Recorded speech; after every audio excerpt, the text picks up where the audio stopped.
గీత వాళ్ళ నాన్న గీత దగ్గరకు వచ్చి ఇలా అంటూ ఉంటాడు.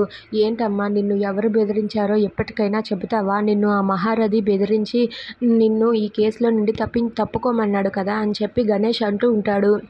ఇక గీత వాళ్ళ నాన్నతో మాట్లాడుతూ ఉండగా అఖిల్ అయితే ఈ మాటలన్నీ కూడా అక్కడి నుండి వింటూ ఉంటాడు.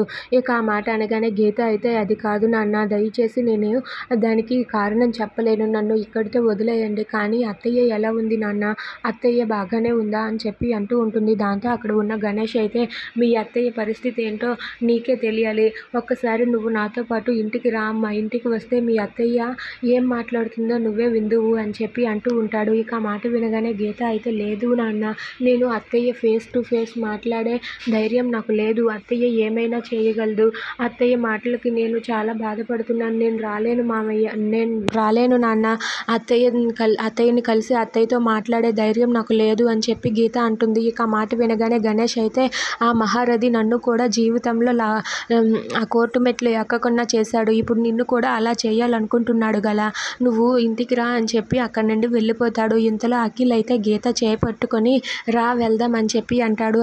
అది వినగానే గీత అయితే, ఏంటి అఖిల్, ఎక్కడికి, చేయి వదులు అని చెప్పి అంటుంది.